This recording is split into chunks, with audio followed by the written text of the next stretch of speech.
తెలంగాణ రాష్ట్రాన్ని వ్యవసాయ ఎగుమతుల్లో దేశంలోనే ఉన్నత స్థానంలో నిలబెట్టాలన్నది రాష్ట్ర ముఖ్యమంత్రి రేవంత్ రెడ్డి ఆలోచన.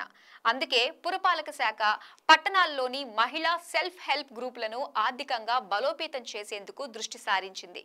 పట్టణ ప్రాంతాల్లోని మహిళలకు అగ్రి బిజినెస్ మరియు అగ్రి మార్కెటింగ్ అవకాశాలను కల్పించడంపై ఫోకస్ పెట్టింది. ఈ క్రమంలో పురపాలక శాఖ ప్రిన్సిపల్ సెక్రటరీ దానకిషోర్ ఇటీవల ఇక్రిసాట్ ప్రతినిధులతో చర్చల్ని సైతం జరిపినట్లు సమాచారం. ఇందులో భాగంగా ఎన్ఐయుఎం, మెప్మా, హెచ్ఎండిఏ, ఏపీఈడిఏ విభాగాలతో ఇక్రిసాట్ కలిపి పనిచేస్తుందని తెలిసింది. మరి ఈ లేటెస్ట్ డెవలప్మెంట్ కు సంబంధించిన ఎక్స్క్లూజివ్ స్టోరీని ఒకసారి చూసేద్దాం. తెలంగాణ రాష్ట్రాన్ని వ్యవసాయ ఎగుమతుల్లో దేశంలోనే ఉన్నత స్థానంలో నిలబెట్టాలన్నది రాష్ట్ర ముఖ్యమంత్రి రేవంత్ రెడ్డి ఆలోచన. ఇందుకోసం పట్టణ ప్రాంతాల్లోని మహిళా సెల్ఫ్ హెల్ప్ గ్రూపులను ఆర్థికంగా బలోపేతం చేయాలని భావించారు. అగ్రి బిజినెస్ మరియు అగ్రి మార్కెటింగ్ లో అవకాశాలని కల్పించాలని అనుకున్నారు. సీఎం ఆలోచనని అర్థం చేసుకున్న పురపాలక శాఖ ప్రిన్సిపల్ సెక్రటరీ దానకిషోర్ వెంటనే కార్యాచరణలోకి దిగారు. ఇక్రిసాట్ ప్రతినిధులతో చర్చలు జరిపినట్లు సమాచారం. పురపాలక శాఖ పరిధిలో పనిచేసే HMDA, national institute of urban management, పట్టణ పేదరిక నిర్మూలన సంస్థ అయిన మెప్మా, అలాగే ఏపీఈడిఏ విభాగాలకు ఇక్రిసాట్ సాంకేతిక సహాయాన్ని అందజేస్తుందని తెలిసింది.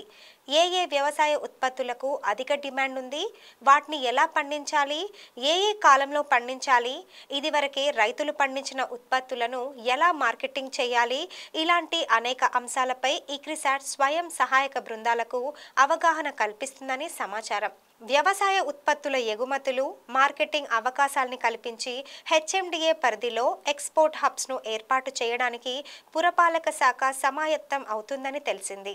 1972లో పటాన్ చెరువులో ఆరంభమైన ఇక్రిసాట్ 3500 ఎకరాల్లో విస్తరించి ఉంది. ప్రపంచంలోని 15 అత్యుత్తమ పంటల పరిశోధనా సంస్థల్లో ఇక్రిసాట్ ఒకటి. ఏషియా మరియు ఆఫ్రికా దేశాల్లో పంటలపై పూర్తి స్థాయి పరిశోధనలు చేసే సంస్థల్లో ప్రముఖమైనది. పశ్చిమ, సెంట్రల్ ఆఫ్రికాలోని నైగర్, సౌత్ ఆఫ్రికాలోని కెన్యా వంటి దేశాల్లో రీజనల్ హబ్స్ కూడా ఉన్నాయి. ప్రపంచంలో పేదరికం మరియు ఆకలి సమస్యలను అధిగమించేందుకు ఈ సంస్థ కృషి చేస్తుంది. వ్యవసాయ ఉత్పత్తుల్ని పెంచడంతో పాటు వాటిని స్థిరీకరించేలా చేయడమే కాకుండా వ్యవసాయ వ్యవస్థలను అభివృద్ధి చేస్తుంది. మొత్తానికి ప్రపంచ ఆకలిని తీర్చేందుకు 1972 నుంచి కృషి చేస్తున్న ఇక్రిసాట్ ద్వారా మన తెలంగాణ పట్టణ మహిళలకు ఆర్థిక స్వావలంబనను చేకూర్చాలన్న మంచి ఆలోచనను మనమంతా హర్షించాల్సిందే.